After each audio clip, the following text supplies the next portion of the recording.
Église, source de vie, comment ça va? Personne n'est mort pendant ce jeûne et prière? En tout cas, moi j'ai survécu, donc à mon avis, tout le monde aussi. On a passé de bons moments dans la présence du Seigneur cette semaine et vraiment on s'est réjouis, on s'est régalé de voir comment Dieu parle encore aujourd'hui. On voit comment Dieu transforme encore les vies, comment Dieu vient et renouvelle les cœurs. Et cette semaine, ça a été une semaine où Dieu a renouvelé les cœurs. Alors ce matin, j'aimerais partager mon titre. Je ne le fais jamais, mais là, je vais le faire. Je ne sais pas s'il est beau, vous allez me le dire. Le réveil par la foi, mais réveille ta foi. Tout simplement. Voilà. C'est bon ou c'est pas bon? Non, c'est parce que d'habitude, j'ai dit à Marc, moi et les titres, ça fait 10. Ça fait pas 2, mais 10. Voilà.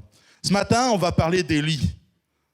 Vous savez, moi, j'aime Élie. C'est vraiment un homme de foi, un homme qui a fait de belles choses et par qui Dieu a opéré un grand réveil dans le peuple d'Israël. Et je bénis Dieu qu'on ait ces histoires qui soient notées dans la parole de Dieu, qui viennent booster notre foi et nous montrer comment Dieu est grand et comment Dieu peut agir à travers chacun d'entre nous. Dieu n'est pas un Dieu lointain. Dieu est un Dieu de proximité. Et on va le voir dans l'histoire d'Élie. Alors, ce que j'aime, c'est le chapitre 18 du premier livre de Rois. Je vais lire juste deux ou trois versets pour juste lancer la prédication. Bien des jours s'écoulèrent et la parole de l'Éternel fut ainsi adressée à Élie dans la 3e année. Va, présente-toi devant Akab et je ferai tomber de la pluie sur la face du sol. Et Élie alla pour se présenter devant Akab. La famine était grande en Samarie. Et là, je vais jusqu'à la fin du texte. En peu d'instants, le ciel s'obscurcit par les nuages, le vent s'établit et il y eut une forte pluie. Akab monta sur son char et partit pour Jizréel. Et la main de l'Éternel fut sur Élie, qui se saignit les reins et courut devant Akab jusqu'à l'entrée de Jizréel. Alors, c'est une histoire où on voit la puissance de Dieu, où on voit la victoire de Dieu face au péché. Et je bénis Dieu pour cette histoire où on voit aussi que Dieu va manifester un grand réveil à travers un homme. Et je bénis Dieu pour ça. Alors souvent, c'est vrai, on entend les chrétiens qui vont prier « Seigneur, envoie le réveil ». Moi, quand j'entends ça, je bénis Dieu. J'aimerais que le réveil arrive dans toute la ville de Fréjus. Et même au-delà, dans toute la France. Et pourquoi pas sur toute la terre. Parce que, vous imaginez, au début septembre, là, juste sur le mois de septembre, quand vous regardez les informations, quand vous entendez parler des choses qui se passent autour de nous, meurtre, fusillade, bon, je ne vais pas refaire, c'est horrible. Vraiment, je trouve que c'est de pire en pire. Moi, il y a 30 années en arrière, il n'y avait pas autant de choses que ce qui se passe aujourd'hui. Le monde va de plus en plus mal, mais ça, on le sait maintenant. Ce n'est plus une surprise, la Bible nous l'avertit. Mais par contre, moi, ce que j'aimerais, c'est qu'un jour, je me réveille, hop, j'allume les informations, et la seule chose qui passe aux infos, c'est « Ah, une petite mamie a appelé les pompiers parce que le chat était coincé dans l'arbre. » Vous voyez ce que je veux dire? Ça ne serait pas merveilleux qu'il n'y ait que de petites histoires comme ça? Parce que le monde aurait été évangélisé massivement, qu'il y aurait eu un réveil mondial. Qui croit aujourd'hui que Dieu peut réveiller une ville? On est d'accord? Vous savez, dans la Bible, Dieu l'a déjà fait. Une ville entière s'est repentie. Un réveil, Ninive. Moi, je crois que c'est possible encore aujourd'hui. Je crois que Dieu peut agir avec puissance. Mais pour ça, Dieu veut que nous nous réveillons nous-mêmes. Dieu veut que nous réveillons notre foi. Et avant de commencer par aller réveiller le monde entier, Dieu veut réveiller son peuple. Et ce matin, c'est un message d'amour. C'est un message qui va nous propulser plus loin dans notre foi pour aller faire la volonté de Dieu dans cette ville de Fréjus. Je crois que dans quelques mois, dans quelques années, tout Fréjus peut être au Seigneur. Alors, le contexte de l'histoire d'Élie, on se trouve au 9e siècle avant Jésus-Christ.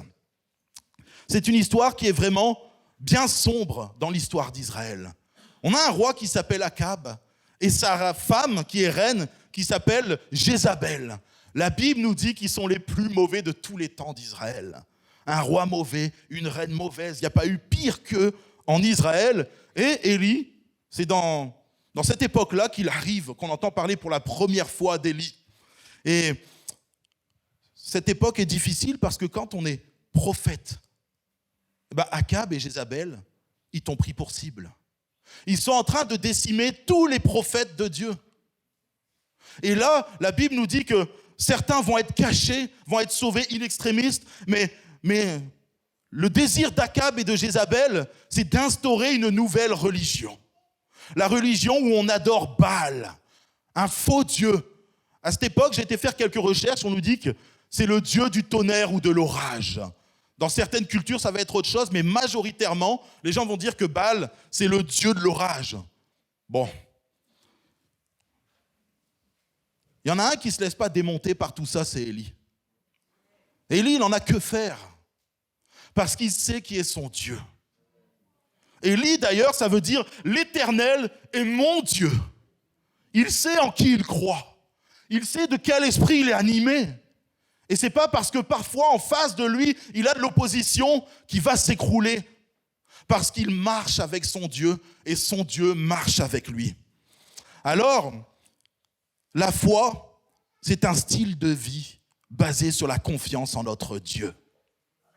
La foi, ce n'est pas juste de temps en temps, quand ça m'arrange, dans certaines conditions, je vais accepter d'avoir la foi et dire « Ok, Dieu, j'ai foi en toi, juste pour cette chose-là. Je sais que tu peux me trouver un travail, par exemple, mon Dieu. Donc je vais avoir foi en toi pour le travail. Mais par contre, dans ma maladie, je veux aussi avoir foi que tu puisses me guérir. Dans mes épreuves, je veux avoir foi aussi que tu peux me sortir de n'importe quelle chose qui m'arrive sur ma vie. Parce que tu es Dieu et rien ne t'est impossible. Ta foi fait partie de toi. À chaque moment de ta vie, tu dois te laisser envahir par la foi. Mais pour ça, j'ai aimé cette semaine de jeûne et prière et la pensée de jeudi matin. On a entendu plein de beaux messages. Et jeudi matin, il y a Jean-Pierre qui nous a dit, la foi, il y a la confiance aussi derrière. Comment tu peux dire que tu as la foi en Jésus-Christ, tu as la foi en Dieu, si tu ne lui fais pas confiance? Oui, tu seras un croyant, mais Dieu t'appelle à plus. Dieu t'appelle à t'abandonner à lui et à lui faire une entière confiance, avoir confiance en tout ce qu'il dit. Sa parole est la vérité. Il est la vérité. Et ce matin, Dieu veut que tu fasses grandir ta confiance en lui. C'est son souhait le plus profond. Vous savez, on parle d'Élie comme étant celui par qui il s'est passé plein de prodiges et plein de miracles. Mais il faut voir aussi la vie d'Élie. Comment était Élie? Alors dans le chapitre 18, on voit toutes ces belles choses, le feu descend du ciel, ensuite il fait retomber la pluie. Et je me suis dit, Seigneur, tu m'as demandé d'aller dans le chapitre 18, mais je veux savoir quelle était la vie d'Élie. Quelle était la relation que tu avais avec Élie? Et j'ai été voir dans le chapitre 17. Et on voit comme un lien profond entre Élie et Dieu. Comme quelque chose qui est fort. C'est pas juste un Dieu qui vient et qui va dire « Élie, fais ci ». Élie, il y va, il doute. Et Élie a une confiance, on va dire, indestructible en son Dieu. Parce qu'il sait qui est son Dieu. Il connaît la puissance de son Dieu. Parce qu'il a confiance en lui. La confiance se crée dans une relation. Vous savez, moi j'ai une petite fille de 6 ans.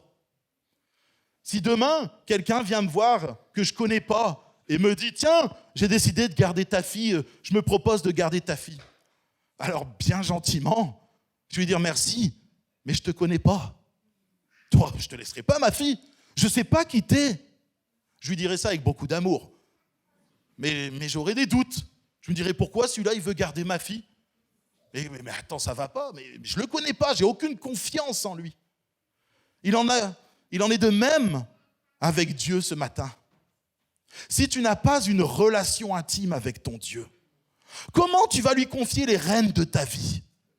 Comment est-ce que tu vas te dire dans n'importe quelle situation, je lui laisse les rênes de ma vie parce que j'ai confiance en lui? Tu ne le connais pas. Tu ne pries pas. Tu n'entends pas Dieu te parler non plus. Et les seules fois où tu entends parler de Dieu, c'est à travers de la bouche d'un frère ou d'une sœur qui lui aura une relation avec Dieu, qui lui aura une confiance profonde en Dieu parce qu'il le connaît. Les brebis connaissent ma voix. Connais-tu la voix de Dieu? Quand Dieu te parle, arrives-tu à discerner si c'est Dieu? As-tu confiance d'ailleurs en Dieu quand il vient te parler et ouvrir un chemin sur ta vie qui parfois te paraît compliqué? On va prendre le texte dans 1 Roi au chapitre 17 et au verset 1. Élie, le Tishbite, je ne sais pas comment on le dit, ça me faisait penser un peu au Hobbit, mais je vais dire le Tishbite, l'un des habitants de Galaad, dit à Akab, « L'Éternel est vivant, le Dieu d'Israël dont je suis le serviteur. Il n'y aura ces années-ci ni rosée ni pluie, sinon à ma parole. » Et la parole de l'Éternel fut adressée à Élie en ces mots, « Pars d'ici, dirige-toi vers l'Orient et cache-toi près du torrent de Kérit qui est en face du Jourdain. » Le texte commence comme ça. Ça nous parle d'un Élie qui est Tishbite, qu'on ne connaît pas. Et on voit que le Seigneur lui parle. On voit que le Seigneur lui donne une mission, lui donne plein de choses à faire, le dirige. Et on voit, rien que dans le commencement de ce texte, une relation entre un Dieu et son serviteur. Une relation entre Élie et son Dieu. Dieu parle à Élie. Ce matin, j'ai envie de te dire que Dieu n'est pas un Dieu lointain. Dieu cherche ton cœur, Dieu veut te parler. Alors Élie, on voit qu'il a une confiance profonde. Il n'est pas marqué, va voir Akab. On sait qu'Akab, il a fait tuer tous les prophètes d'Israël, tous les bons prophètes. Élie aurait pu dire à Dieu, waouh, mais tu m'envoies vers Akab, Seigneur. Mais tu sais qu'il fait tuer les prophètes. Mais t'es sûr de toi? Parce que franchement, si un jour on a un président qui fait tuer les chrétiens et que Dieu te dit, allez, va voir le président, tu vas prendre un coup de pression. Il faut être honnête. Tu vas te dire, oh là là, est-ce que c'est bien de Dieu? Ah là là, Seigneur, donne-moi des... Ah, nous, on aime bien aujourd'hui. Je vous avoue que je suis le premier. Seigneur, est-ce que tu es sûr? Parce que là, je risque ma vie. Allez, je vais reposer 1, 2, 3, 17 toisons après. Tu sais, t'es là, t'es toujours en train de douter. Élie, lui, il doute pas. Il sait qui est son Dieu. Il a une confiance profonde en Dieu parce qu'il y a une relation entre lui et Dieu. On va le voir tout au long du chapitre 17. Il y a un dialogue entre Dieu et Élie. Dieu n'est pas inconnu dans le cœur d'Élie. Et Élie sait que Dieu le connaît aussi. C'est important ce matin qu'on ne s'arrête pas sur la partie visible de l'iceberg. Les prodiges, les miracles, on voit un réveil énorme, c'est très bien. Et Dieu merci pour la partie visible de l'iceberg. Mais il y a tout le dessous de l'iceberg. Et cette partie-là est importante. On dit que c'est à peu près 2 tiers, 1 tiers. 1 tiers, c'est que ce qu'on peut voir dans la vie des gens. Souvent, on voit des ministères et on les voit le dimanche à l'église. On va dire, oh bah Marc, il prêche le dimanche à l'église, mais qu'est-ce qu'il fait derrière? Il fait que ça. Mais je l'ai entendu souvent. Hein.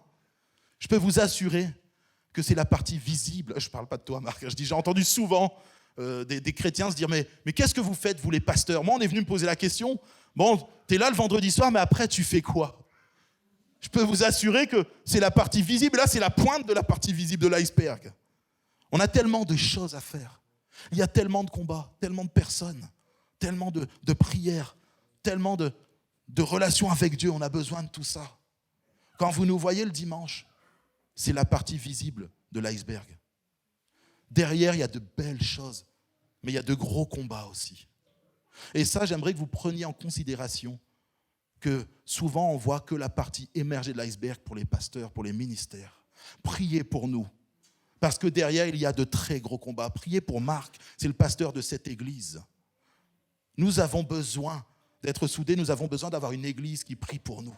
S'il vous plaît, ne nous oubliez pas dans vos prières, parce qu'il y a de gros combats.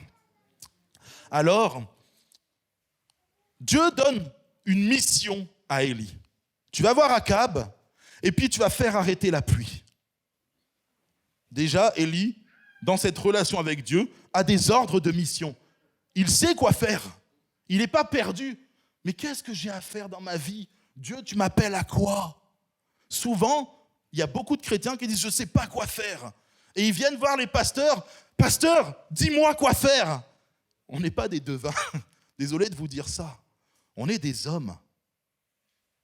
On ne sait pas ce que tu vas faire de ta vie. Dieu sait. Va voir directement celui qui peut te révéler ce qu'il a prévu pour ta vie. Ensuite, après l'ordre de mission, Dieu va donner une direction à Élie. Va au torrent de Kérit. Alors Élie sait où aller. Il n'est pas perdu. Les choses sont claires. Élie sait ce qu'il a à faire et où il doit aller. Et il va se présenter au torrent de Kérit, mais ce n'est pas fini. Dieu va même lui dire comment il vivra là-bas. Il va rassurer Élie. Je vais t'envoyer des corbeaux. Alors, au XXIe siècle, avec toutes les maladies, l'agence régionale de la santé, je ne sais pas si c'est trop rassurant qu'un corbeau arrive avec un steak de bison dans la bouche qui te dit « Tiens, allez, mange ta viande ». Voilà, il aurait manqué que du coup les corbeaux se mettent à parler et disent « À point ou saignant ?» Là, c'est... Voilà. Mais ce que je veux vous dire, c'est que Élie sait qu'il ne manquera de rien. Parce que son Dieu le lui a révélé dans l'intimité. Ce matin, j'ai envie de te dire que toi aussi, si tu crées une intimité avec ton Dieu, ce n'est pas un moment rasoir. Ce n'est pas du temps perdu. Bien au contraire, ce temps que tu mettras à part avec Dieu sera un temps bénéfique pour ta vie. Tu vas gagner du temps. Tu vas éviter bien des blessures. Dis-moi, comment est-ce que tu fais?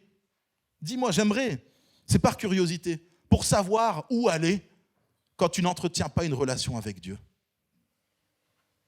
C'est une question que je me pose. Comment un chrétien qui ne prie pas, qui ne lit pas sa Bible, qui n'a aucune relation avec le Seigneur, si ce n'est le dimanche, peut savoir où aller? Comment Dieu lui parle si il n'écoute pas Dieu, il ne parle pas à Dieu? Forcément, on l'a entendu tout à l'heure, c'est la chair qui va prendre le dessus. Je vais choisir en fonction de ce que j'aime. Je vais choisir en fonction de ce qui me va le mieux. Et je deviendrai, excusez-moi l'expression, mais elle est biblique, un chrétien charnel. On l'a entendu tout à l'heure. Ne sois pas un chrétien charnel. On l'a entendu cette semaine. Si tu vis par l'esprit, tu marcheras par l'esprit. C'est ce que le Seigneur te demande ce matin. Vous savez, Dieu parle encore aujourd'hui. Il n'a pas parlé qu'à Élie. Je pense, et j'en suis certain et convaincu, que dans cette église source de vie, Dieu parle à beaucoup d'entre nous. Je vais vous expliquer un petit peu comment je suis arrivé ici sur Fréjus. Moi qui suis un Breton, et vous savez que je suis fier de l'être, je le répéterai à chaque fois, ma fierté est bretonne. En plus, aujourd'hui, Brest est premier de la Ligue 1. Oh, gloire à Dieu! Voilà. Mais, pour être honnête, j'étais en Bretagne dans une petite église. Marc connaît très bien le pasteur qui m'a lancé dans le ministère. Ils sont amis, ils se connaissent bien. Et j'étais bien dans cette église. Les chrétiens, je les connaissais, ils me connaissaient tous. C'était génial. Ça se passait bien, l'église avançait. Et puis ma femme et moi, on était bien. Et puis à un moment, il y a un pasteur qui m'appelle et qui me dit « Laurie, j'ai une église à te proposer. C'est une grosse église et tout ça. Et puis... on a besoin d'un ministère comme toi de jeunesse qui bouge, qui a la bougeotte, parce qu'on dit que j'ai la bougeotte. Alors, je te propose. Donc moi, je dis au pasteur, écoute, j'avoue que c'est la réponse un peu tranquille, voilà, tu ne prends pas de risque. Je vais remettre ça entre les mains du Seigneur. Voilà. Là, t'esquives le non, j'ai pas envie de bouger. Voilà. Et ce qui se passe, c'est que du coup, je dis, Seigneur, ce pasteur est venu me voir, j'en parle à ma femme, c'était un changement de région. En plus, ce n'était pas une région, je vous avoue, que les pasteurs rêvent d'aller. C'est la Normandie, vous voyez. Il fait moins beau qu'en Bretagne, et puis voilà, il y a des noms dans la salle. Soyez bénis les Normands. Mais on remet ça entre les mains du Seigneur avec Jennifer, on prie. Et puis, je me dis, Seigneur, si tu veux que j'aille en Normandie, je vais y aller. On prie et puis je n'avais pas cette conviction. Et les semaines passent, 2-3 mois après, je ne le sens pas. J'appelle le pasteur et je lui dis, écoute, je suis désolé, mais voilà, on a prié, on a remis ça entre les mains de Dieu. Et puis ma femme et moi, Dieu nous a parlé. Et puis non, on ne sent pas qu'on doit aller en Normandie. Voilà. Donc le pasteur me dit, Je comptais t'appeler. C'est vrai que moi aussi, je n'avais pas la paix. J'ai prié, et puis voilà. Dieu nous a parlé, chacun de notre côté, c'était non. Et puis une semaine après, je reçois une autre offre. Voilà, un pasteur qui m'appelle et qui me dit, écoute Laurie, j'ai pensé à toi vraiment dans la prière. Le Seigneur a mis ton nom dans mon cœur. Voilà, est-ce que tu veux venir sur Orléans? Et là, je vais remettre ça entre les mains de Dieu dans la prière. Voilà. Alors, même si c'est une réponse qui est bonne, attention, je ne vous dis pas que ce n'est pas bien, c'est ce qu'il faut faire. Mais souvent, ça nous arrange bien. Donc, ce que je fais, on remet ça dans la prière avec ma femme. Et puis là, les semaines passent et puis, mince, je sens qu'il y a des réponses favorables. Moi, j'étais bien dans ma Bretagne profonde. Je n'avais pas trop envie de bouger. J'étais dans mon petit confort, vraiment. Et là, le Seigneur, il commence à me pousser un peu. Il me dit, Laurie, tu vas t'en aller. Je dis, mais Seigneur, est-ce que tu es sûr que c'est à Orléans? Moi, je pense que c'est ailleurs et tout. Moi, j'essaye de négocier un peu avec Dieu parce qu'il faut faire retarder l'échéance. Sauf que Dieu commence à me presser. Il y a des paroles qui sont données, des choses très claires. Dans l'intimité, Dieu me parle, il me convainc que je vais partir sur Orléans. Et là, je me dis, bon Seigneur, ok, je te laisse ouvrir toutes les portes. Tu as parlé, j'accepte. Avec ma femme, on prend la décision d'aller à Orléans, donc d'obéir à la parole de Dieu qui nous a été donnée. Et puis, les portes s'ouvrent, on atterrit à Orléans. Et on a été bénis, on a grandi à Orléans. Vous savez, des fois, le fait de bouger, ça nous fait grandir. Et Dieu nous a fait grandir, nous a étirés, nous a fait voir d'autres choses. Et je bénis Dieu. Et donc, on était bien sur Orléans. Et au bout de 2 ans, le Seigneur dit, Laurie, tu vas encore bouger. Et là, en bougeant d'Orléans, il faut savoir qu'il n'y avait pas qu'une église qui me proposait. Là, il y avait une multitude d'églises. Marc le sait bien. On a rigolé sur ça parce que c'est un détail, ça restera entre Marc et moi. Mais voilà, il y a plein de propositions d'églises. Et puis à un moment, il y a un ami à moi, vraiment, c'est un frère, un ami d'enfance. Vous le connaissez, il s'appelle Sébastien Geffroy. Et il me fait une proposition vraiment alléchante, un truc qui bat sur mon cœur, vraiment. Et là, bizarrement, j'ai éteint la ligne avec Dieu. Il me parle et je dis, waouh, ton projet, et je me lance dans le projet avec lui, je me dis, waouh, je sens que ça va être bien et tout. Et moi, parce que ça brûle sur mon cœur, ça vient de Dieu. Et au bout d'un moment, Sébastien me dit, écoute, Laurie, il faut quand même qu'on prie et tout ça. Je dis, oui, c'est vrai. Il faut qu'on remette ça entre les mains du Seigneur. Il ne faut pas le remettre que quand ça ne m'arrange pas. Mais quand ça m'arrange aussi, il faut que je sois sûr que ça vienne de Dieu. Et puis, en fait, Marc arrive dans l'équation. C'est le dernier de toutes les propositions d'église qui est donné. Et il me dit, mais tu cherches une église, tu vas partir. Je dis, écoute, nous, on cherche quelqu'un. Et puis, il ne devait pas venir au congrès, il avait déjà témoigné de ça. Et on se rend compte, on discute, on s'entend bien. Et puis, je lui dis, écoute, je vais remettre ça entre les mains du Seigneur. Et là, ce qui se passe, alors qu'un jour, j'étais au téléphone avec Marc, on discutait, on échangeait, et ce jour-là, Dieu me dit, comme je suis en train de vous parler, tu vas travailler avec lui. Et là, j'étais tout seul. Vous savez, il n'y avait personne autour. C'est-à-dire que personne ne pouvait sortir d'un coin et dire, tu vas travailler avec lui. Là, c'était la voix de Dieu qui s'est rendue audible. Et moi, j'étais au téléphone avec Marc. Et il a dû se dire, il est bizarre celui-là, parce que d'un coup, je dis, écoute Marc, il faut que je te laisse. J'étais assez perturbé, je me suis dit, qu'est-ce qui se passe?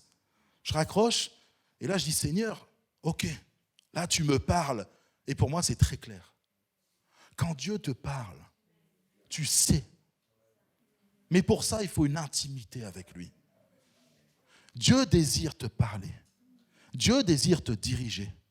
Dieu désire te révéler tout l'amour qu'il a pour toi dans cette vie intime. N'oubliez pas qu'on a un Dieu d'amour. Pourquoi? Parce que Dieu est amour. Dieu t'aime et ça, il veut te le révéler. Ce n'est pas un Dieu lointain. Excuse-moi de te le dire, souvent les gens pensent que Dieu est lointain. Dieu est un Dieu de proximité. Vous savez, il a toujours répondu à mes prières. Pas tout le temps favorablement, mais il y a toujours répondu. D'une façon ou d'une autre, Dieu te parle. Et quand tu recherches l'intimité avec ton Dieu, Dieu te parlera. Alors,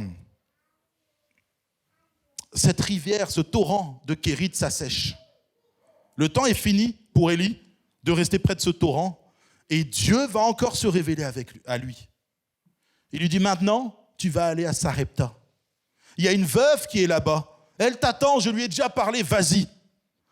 Alors, vous voyez, Élie va à Sarepta, il croise la veuve, il lui parle.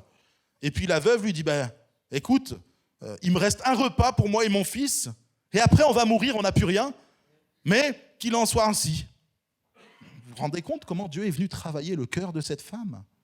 Ce n'était pas une femme dans le peuple d'Israël, c'est une femme d'un peuple païen. Dieu travaille le cœur de qui il veut. Et Élie va rester là, Dieu va agir, va faire un miracle dans la maison de cette veuve. Alors qu'il leur restait presque plus d'huile et presque plus de farine, parce qu'elle a accueilli un serviteur de Dieu, elle ne manquera de rien. Le Seigneur lui dit à travers Élie, tant que je serai dans ta maison et que la pluie ne reviendra pas, tu ne manqueras de rien. N'oublie pas qu'il y a les promesses de Dieu pour la vie de son enfant. Ce matin, j'ai envie de te dire que Dieu a des promesses pour ta vie. Dieu a des promesses pour toi. Mais c'est à toi de venir les saisir. Dieu veut dans cette intimité qu'il veut avec toi, te révéler toutes les promesses qu'il a pour toi. N'oublie pas que c'est un Dieu d'amour et son amour, il veut le déverser comme un torrent, comme une rivière puissante sur ta vie. Mais apprends à entendre sa voix. Apprends aussi à lui parler. Tu serais surpris que Dieu te réponde. Et quelque temps après, le fils de cette veuve va mourir. Quelle tristesse. Et là, j'aime, c'est à Élie de venir, de se présenter devant Dieu et de parler à Dieu. Seigneur, cette veuve m'a hébergé dans sa maison, je suis un hôte. Elle m'a accueilli d'une façon extraordinaire. Ne laisse pas mourir son fils. Vous voyez, c'est là où on voit pleinement que ce n'est pas juste Dieu qui parle à Élie. C'est un dialogue entre les deux. Tu peux t'approcher de Dieu et lui parler. N'oublie pas que Jésus à la croix a déchiré le voile qui nous séparait d'avec le Père. Et ce matin, Jésus veut te dire que tu peux t'approcher du Père à tout moment, que les portes sont ouvertes. Ce n'est pas réservé à une élite. Ce n'est pas réservé à ceux qui sont là, qui ont fait 15 études de théologie. C'est réservé à quiconque accepte Jésus-Christ comme son sauveur et Seigneur. C'est accordé à quiconque s'approche de Dieu, s'approche du Père et lui parle. Dieu a dit dans sa parole, si vous me cherchez de tout votre cœur, je me laisserai trouver. Dieu veut que tu le cherches. Dieu veut que tu aies un cœur à cœur avec lui. Parce que Dieu désire te parler ardemment. Il a des choses à te dire. Dieu veut te parler. Dieu veut communiquer avec toi. Dieu veut te donner une destinée. Dieu veut te donner une direction, une mission. Dieu veut te donner des paroles de reconstruction pour ta vie. Peut-être que tu as été déchiré. Peut-être que tu as vécu des choses horribles. Peut-être que ta vie en ce moment, c'est le chaos, la destruction. Dieu veut te donner des paroles de reconstruction. Dieu veut cicatriser ton cœur. Dieu veut mettre son amour au plus profond de ta vie. Mais pour ça, il faut que tu t'approches de lui et que tu ailles lui parler, lui ouvrir ton cœur. Dieu est vivant et Dieu t'aime ce matin. Je veux que tu le saches. Alors, Dieu va répondre favorablement à la prière d'Élie en ressuscitant ce petit garçon. Quel beau miracle. Vous savez, Dieu crée des circonstances dans nos vies. Il crée des circonstances. Là, le petit garçon qui meurt, c'est une circonstance qui paraît très mauvaise. Mais Dieu crée des circonstances dans la vie de chacun d'entre nous pour que sa gloire puisse éclater au grand jour. Cette veuve, quand elle va voir qu'au nom de l'Éternel, Élie va ressusciter ce petit garçon, elle va dire, je sais maintenant que tu es un prophète de l'Éternel. Cette femme a vécu le miraculeux. Pourquoi ? Parce qu'Élie entretenait une relation profonde avec son Dieu. Laisse-moi te dire que ce matin, plus tu es proche de Dieu, plus tu entretiens une relation profonde avec Dieu. Et plus Dieu, à travers toi, fera vivre le miraculeux autour de toi. Ne cherche pas le miraculeux, cherche le Dieu du miraculeux. Parce que si tu cherches le miraculeux, ça va être fade, tu ne trouveras rien. Mais si tu cherches Dieu, tu vivras des choses extraordinaires dans ta vie. Plus Dieu est proche de toi dans ta vie, plus ta confiance en lui est grande, et plus tu vivras des choses extraordinaires, et plus les gens autour de toi sauront que tu es chrétien, sauront que tu es enfant de Dieu. Ce premier chapitre, quand même, nous a révélé une relation intense entre Dieu et Élie. Rappelez-vous l'iceberg, la partie visible. Élie fait de belles choses pour Dieu. Mais en dessous, il y a la famine. Il ne faut pas oublier qu'on est dans un pays en famine. Élie, il est en plein milieu d'un pays en famine. Il est recherché. Le rêve d'Akab et de Jézabel à cette époque-là, c'est de découper la tête d'Élie. Vous savez, il ne marche pas dans la rue tranquille. Ah salut, toi, ça va? Il va faire le tour des restaurants du coin. D'ailleurs, ils sont tous en faillite, c'est la famine. Mais ce que je veux dire, Élie, il ne se promène pas tranquillement, il n'est pas serein. Élie, il n'est pas serein. Vous savez, quand on regardait les vieux westerns de cow-boys, Wanted, il y a des affiches partout d'Élie dans le royaume d'Israël. Il est wanted. Celui qui le tue ou qui le ramène au roi, il a une de ses récompenses royales. Et pourtant, la relation entre Élie et son Dieu restera intègre, intacte, profonde. Et ce n'est pas seulement une relation entre un Dieu lointain et un serviteur. Fais ce que je te dis. C'est vraiment une relation entre un père et son fils. Dieu voit Élie comme un enfant, son enfant. Dieu lui donne tout son amour. Il aurait pu dire à Élie, bon écoute Élie, tu vas faire ce que je te dis et tu te débrouilles derrière. Tu as la foi, débrouille-toi. Va à la pêche, il y a le torrent, là je t'ai amené près d'un torrent, prends une canne à pêche et vas-y, tire du poisson, nourris-toi. Dieu prend soin d'Élie, comme nous on prend soin de nos enfants. Sauf que Dieu le fait d'une façon parfaite. Nous on est des pères bien infaillibles. Ce matin j'ai envie de te dire que Dieu veut te parler, te bénir, comme un père avec son enfant. Peut-être que tu as eu l'image d'un père qui est mauvais. L'image d'un père absent. Moi, j'ai eu un père absent. Il a disparu quand j'avais 5-6 ans et il est réapparu 19 ans à peu près après. Donc voilà, pour moi, le père, c'était lointain. D'accord ? Peut-être que tu as eu un père qui te rabaissait, un père qui te frappait, un père qui a abusé de toi. Je veux te dire que cette image doit sortir de ta tête ce matin. Dieu est le Père parfait et qui est rempli de cet amour et il veut te le transmettre. Ce matin, Dieu te demande une seule chose. Plonge-toi dans ma rivière d'amour. C'est le souhait de Dieu pour ta vie ce matin. Et là, maintenant, on va passer aux choses sérieuses. Le chapitre 18. Ce chapitre où il y a les prodiges, les miracles. Vous savez, moi j'aime cette histoire. Le feu descend du ciel.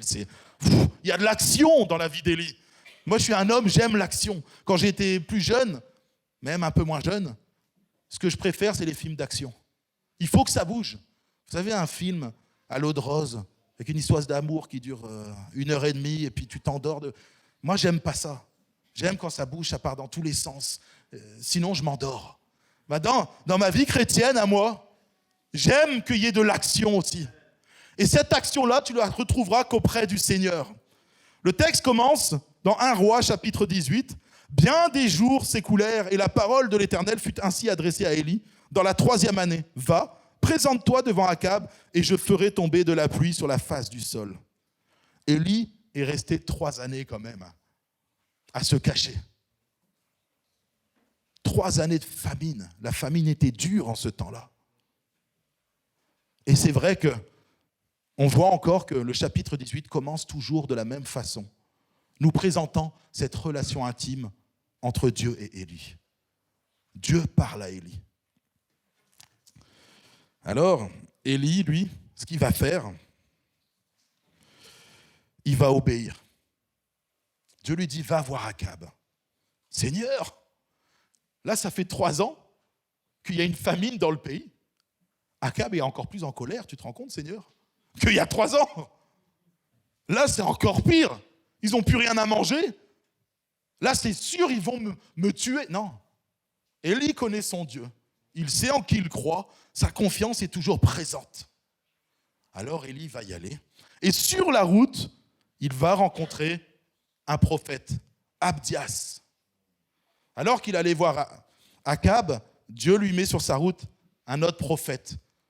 C'est particulier. Ce prophète, lui, il travaille pour Akab. Mais ça reste un prophète, la Bible nous dit un prophète qui a caché les 100 prophètes.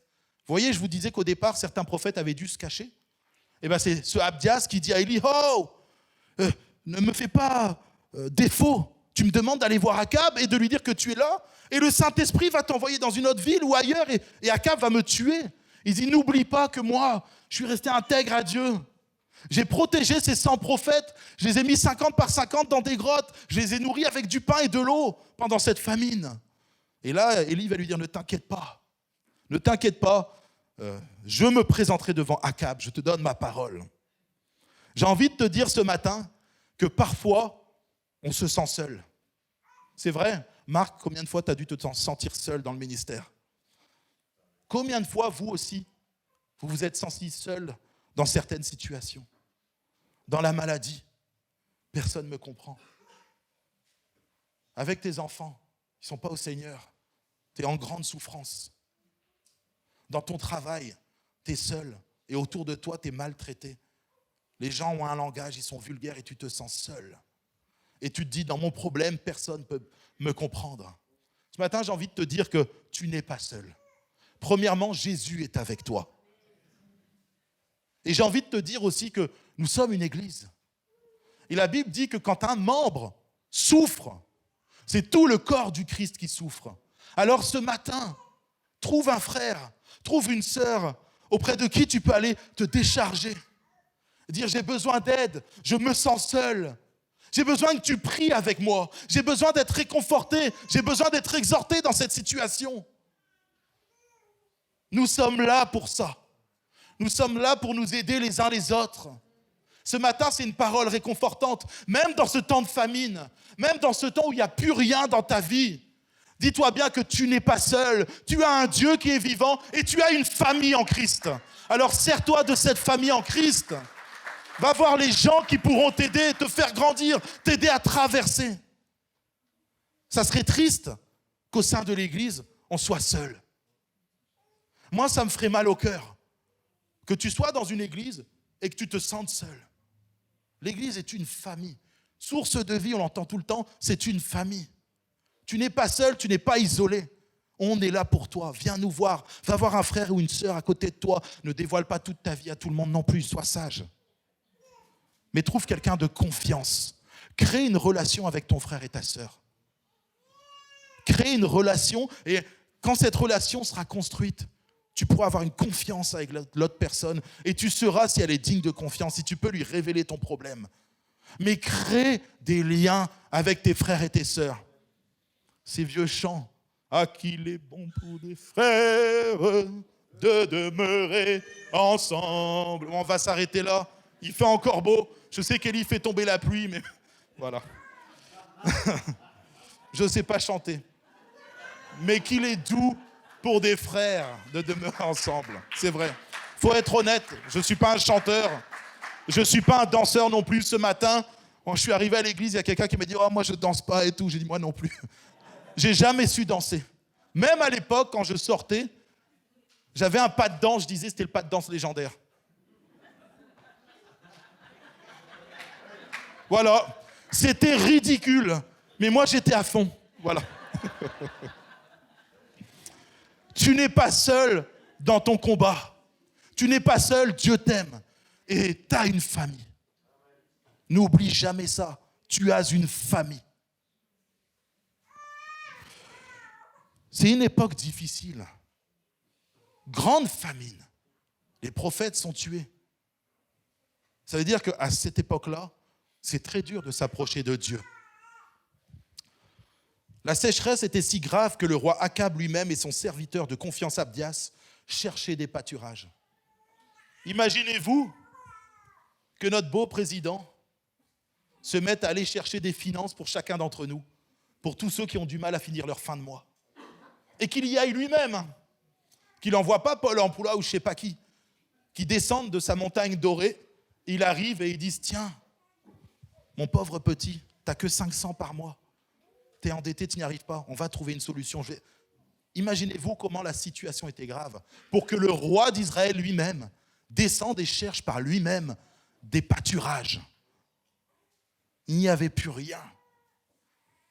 Regardez l'état du monde aujourd'hui. C'est une famine spirituelle dans le monde entier. Il n'y a plus rien.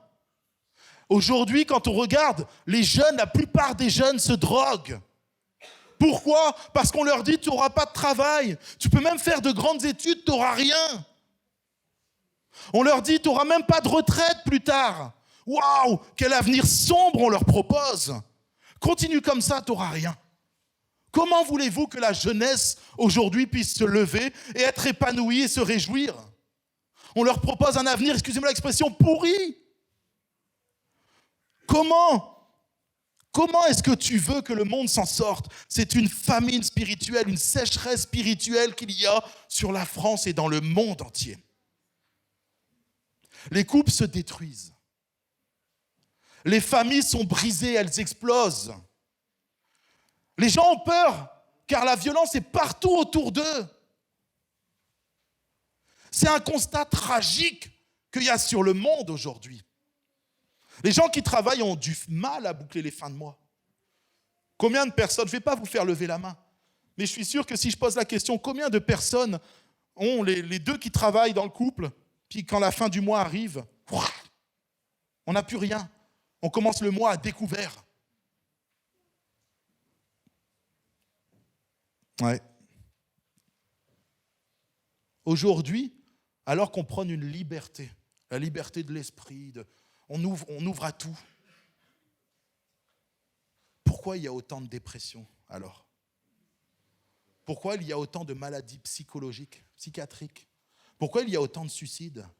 Eux qui prennent la super liberté, c'est ce qui est bon pour l'homme. Alors pourquoi l'humanité va-t-elle aussi mal ?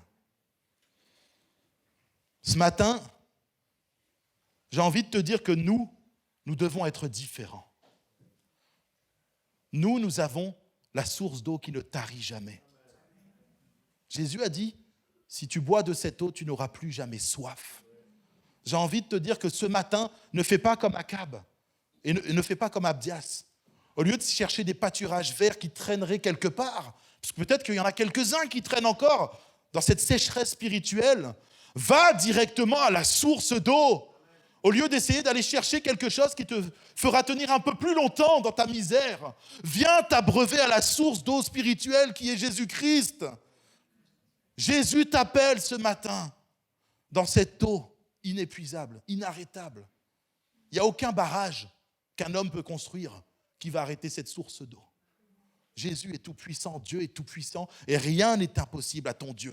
Ce matin, j'aimerais te dire que il faut que l'Église soit la solution à ce monde parce que l'Église a pour son centre Jésus-Christ. Le monde a besoin de voir une Église qui est forte. Le monde a besoin de voir une Église qui rayonne, qui resplendit. Oui, on parle de réveil et tout le monde prie pour le réveil et moi le premier. Mais que Dieu me réveille et que Dieu réveille son Église afin que les gens puissent savoir que l'Église c'est comme un grand phare dans cette nuit ténébreuse, un phare où vraiment la gloire de Dieu resplendit. Il y a tellement de souffrance sur cette terre. Si vous savez le nombre de personnes qu'on visite, je parle même de personnes qui ne sont pas chrétiennes. Quand j'entends les vies, ça me fait mal au cœur. Le fils tape sa mère. La mère est en dépression, elle souffre. Les familles se droguent. Récemment, j'entendais quelqu'un qui était dans une grande souffrance, qui n'en pouvait plus. Pourtant, il avait de grandes entreprises, plein d'argent. Et il a fini par prendre de la drogue dure. Il est en train de tout perdre. Il n'y a plus d'espoir dans ce monde si ce n'est Jésus-Christ lui-même. Et l'Église doit être porteur du nom de Jésus-Christ. Nous ne devons pas rester assis sur nos chaises. Nous avons un devoir, une responsabilité auprès de ce monde. C'est d'annoncer le nom de Jésus-Christ. Et d'une façon ou d'une autre, nous devons annoncer la gloire de Jésus-Christ. Nous devons annoncer qu'il est mort et ressuscité. Nous pouvons annoncer qu'il est la solution à la souffrance, aux problèmes de ce monde. Oui, Jésus peut sauver chacun d'entre eux. On l'a entendu, le nom de Jésus. C'est Jésus qui sauve. C'est Jésus qui guérit. C'est Jésus qui baptise. Et on prêche aussi le Jésus qui revient bientôt. Alors croyez-moi, ce matin, levons-nous de nos chaises et allons dans les rues, allons dans nos familles, allons dans notre travail, proclamer le nom de Jésus. Maintenant, faisons-le avec sagesse. Je ne suis pas en train de te dire qu'il faut que tu mettes un bandana, il y a marqué « Jésus t'aime » à ton travail. Moi, je peux le faire, mon travail. C'est plus simple pour moi. Et encore, et encore. Oui. C'est vrai que moi, j'ai des joggings, je l'ai dit aux jeunes, et je le dis souvent, j'ai des joggings. Quand j'ai envie d'aller faire une évangélisation massive, je ne le fais pas à moitié. J'ai un jogging, il y a un lion géant ici, il y a marqué Jésus en gros là, Jésus en gros là, il y a une croix. Et je marche dans les rues, les gens savent que je suis chrétien, ils ne peuvent pas le louper. Voilà. Moi, je rigole pas avec ça. Ou j'ai un t-shirt multicolore. Tu vois que ça. Quand je mets ce t-shirt-là, tu vois plus que ça. Il est rouge fluo, jaune fluo, orange fluo. Et tu as une grosse croix en plein milieu. Alors, si je veux aller parler de Jésus, je mets le paquet.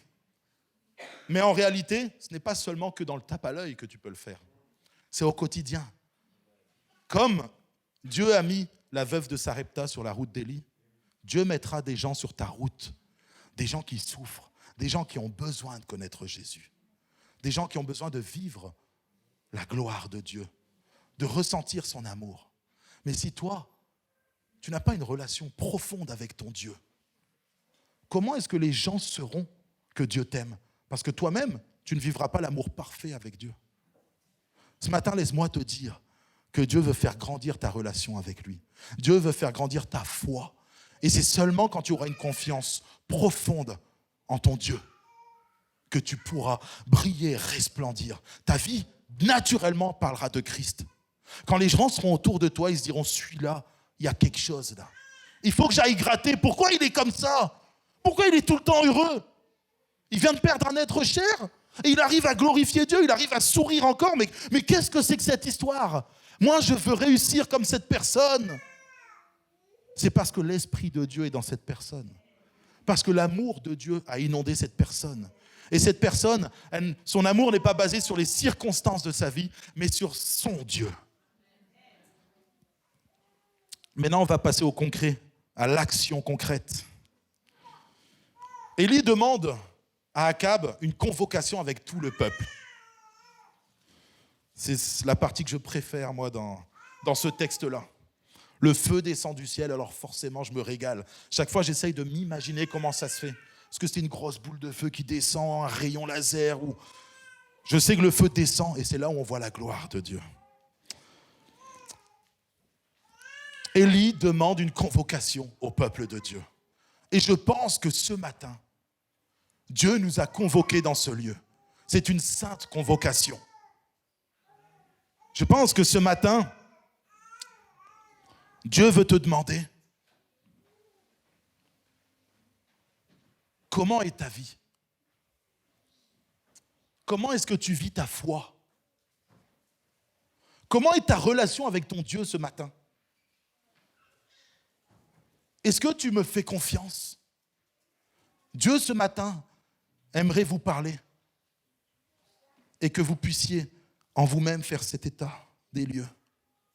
Est-ce que Dieu est mon Dieu? Est-ce que vous pouvez dire comme Élie, Dieu est mon Dieu? Alors Élie s'approcha de tout le peuple et dit, jusqu'à quand clocherez-vous des deux côtés? Si l'Éternel est Dieu, allez près de lui. Si c'est Baal, allez près de lui. Le peuple ne lui répondit rien. Vous savez, Élie va faire venir 2 taureaux. Prenez votre taureau, sacrifiez-le à Baal. Moi, je vais prendre mon taureau, je vais le sacrifier à l'Éternel. Je vais le sacrifier à Dieu. Et on verra ce qui va se passer. Allez-y. Vous savez, les gens estiment que Les prophètes de Baal, ils ont dansé pendant 3 heures, voire plus, autour du taureau. Ils ont crié, ils ont chanté. Et puis à un moment, alors ça c'est la petite histoire qui m'a fait bien rire. Ouais. Élie, c'est un taquin. Et là j'étais surpris. Élie va se moquer d'eux. Il va dire, nous dans les traductions qu'on a en français, c'est « Ah, mais est-ce que ton Dieu, il est parti en vacances? Il fait un petit sommeil ?» Mais si vous allez chercher, j'ai le droit de le dire, Marc, la vraie définition de ce moment-là, c'est « Est-ce que ton Dieu est parti au petit coin ?» Élie rigolait pas. 3 heures, ils vont faire tout ce qu'ils peuvent. Ils nous disent même qu'à un moment, ils vont se scarifier, ils vont se faire des incisions partout sur le corps, ils seront en sang, ils vont danser pensant que leur sang va être même plus apprécié pour leur Dieu que le sang du taureau. Quelle folie! Quelle folie! Et on va voir Élie après, qui en moins d'1 minute va juste dire, Seigneur, hop, hop, le feu va descendre du ciel. Parfois dans nos vies, nous sommes comme les faux prophètes, les prophètes de Baal. On va courir dans tous les sens. Notre vie, on sera à côté. On va courir derrière le succès, derrière la gloire. Dans nos vies, on va mettre peut-être en première position un sport. On va mettre en première position l'argent, une entreprise. Dieu sera là, il n'y a pas de souci. Le dimanche, tu seras sur le pied droit. Tu chanteras Kumbaya. Le lundi, tu seras sur l'autre pied. Et puis tu seras reparti. Excusez-moi, je ne suis pas très souple. Voilà. Tu seras reparti dans ta routine. Tu oublieras Dieu, tu le mettras de côté. Tu vivras ta vie comme si Dieu n'était pas là. Et des choses prendront le dessus. Vous savez combien de fois je n'ai pas entendu des gens me dire « J'ai pas le temps, Laurie, de prier. J'ai pas le temps de lire ma Bible. » Moi, je l'entends, j'ai pas de souci. Sauf que je leur dis « Mais écoute, combien de temps tu passes à regarder la télé? Combien de temps tu passes sur les réseaux sociaux ?» Et je leur fais prendre conscience à un moment qu'il y a des priorités quand on est chrétien. Et ta priorité, c'est ton Dieu. Ta priorité, c'est ton Dieu. Je ne te dis pas que tu dois tout lâcher derrière. Attention, Dieu te donne un travail. Tu as besoin de travailler pour avoir de l'argent et te nourrir. À part si Dieu te dit qu'il t'envoie des corbeaux. Mais ça, c'est autre chose. Sinon, il faut être sage. Mais dans cette sagesse, c'est mettre Dieu en premier. D'accord ? Le commencement de la sagesse, c'est la crainte de l'Éternel. Mets Dieu en premier dans ta vie. Mets Dieu en premier dans ta vie. Alors qu'Élie a convoqué tout le peuple va rester en silence. Et ils vont voir ce qui va se passer. Avant que le feu descende du ciel, Élie va faire quelque chose qui est important. Il va reconstruire l'autel. L'autel qui était là pour les sacrifices. Il avait été détruit. Élie va remettre les 12 pierres, il va refaire tout ce qu'il faut. Il va faire le sacrifice sur l'autel. Ce matin, Dieu aimerait interpeller peut-être quelqu'un dans cette salle et lui dire, toi aussi, reconstruis l'autel dans ta vie. Reconstruis l'autel dans ta vie. Tu es là et sans t'en rendre compte, tu négliges Dieu. Oui, tu l'aimes avec tes lèvres, mais de par tes actes, tu n'as pas encore cet amour assez grand pour aller à la rencontre de ton Dieu. Ce matin, ce n'est pas une parole difficile que je suis en train de vous donner. C'est une parole remplie d'amour. Dieu t'aime. Dieu t'aime et il veut que tu reconstruises l'autel dans ta vie. Il veut que le soir, tu le glorifies. Il veut que le matin, quand tu te lèves, tu le glorifies. Vous savez, cet autel qui a été reconstruit, à l'époque, en Israël, il se présentait le matin à cet autel pour offrir des sacrifices et le soir également pour offrir des sacrifices. Toi aussi, rebâtis l'autel de Dieu dans ta vie. Passe du temps avec ton Sauveur, passe du temps avec ton Seigneur et tu verras que derrière, il va se passer de belles et de grandes choses dans ta vie. J'aimerais tout simplement qu'on passe un temps ce matin dans la prière. J'aimerais faire un appel. Alors que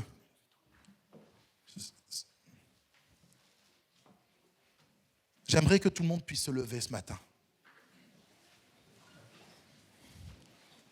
Comme le peuple d'Israël était debout.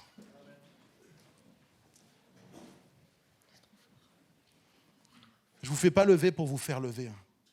Je vous fais lever pour que vous puissiez prendre conscience que ce matin, Dieu est présent. C'est un moment solennel. C'est un moment où, alors que tous les yeux sont fermés, Dieu veut te parler ce matin de façon intime. Ce n'est pas parce qu'il y a une foule autour de toi que Dieu ne va pas venir parler à ton cœur, à toi. Ce matin, Dieu veut te parler. Alors simplement, ouvre ton cœur, fais-lui confiance. Ce matin, je vais faire un appel. Et s'il y a des choses dans ta vie, s'il y a des choses dans ta vie qui t'empêchent d'avancer avec Dieu, il y a comme un blocage. Tu as l'impression que tu n'y arrives plus. Tu as l'impression que ta vie est en train de stagner ou même elle régresse. Approche-toi devant ce matin. Approche-toi devant ce matin et le feu de Dieu va descendre sur toi. Il va brûler toutes les choses dans ta vie qui doivent disparaître. Que ça soit une addiction, que ça soit de la rancœur, une amertume, de la jalousie. Peu importe les balles que tu as laissées dans ta vie faire obstacle à l'autel de Dieu. Alors approche-toi devant et on priera pour toi. N'aie pas honte. N'aie pas peur. Ce matin, c'est pour ton Dieu que tu le fais. Alors si tu sens le désir d'être restauré et de laisser Dieu agir avec puissance dans ta vie, approche-toi ce matin et le Saint-Esprit va descendre. Il va brûler. Viens offrir ta vie comme un sacrifice agréable à Dieu. Vous pouvez vous approcher pour prier. Ce matin, Dieu veut des adorateurs, en esprit et en vérité. Ne laisse pas des choses dans ta vie t'empêcher de voir la gloire de Dieu. Dieu t'aime et Dieu désire ardemment te parler. Vous savez,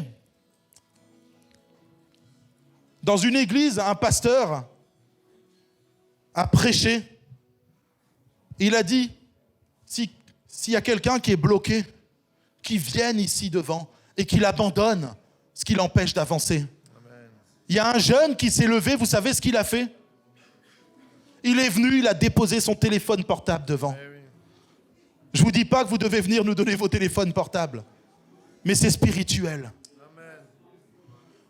Si tu es trop dans les réseaux sociaux, si tu es devant les séries, devant les mangas, peu importe, si tu es trop dans le sport et que tu as besoin que Dieu te délivre de toutes ces choses-là, avance-toi devant. On va prier pour toi. Et Dieu va agir avec puissance. J'aimerais que derrière toute l'assemblée prie. Prie pour les personnes qui se lèvent. Prie pour que le feu du ciel tombe. Que Dieu vienne et vienne par la puissance du Saint-Esprit délivrer les gens qui s'avancent.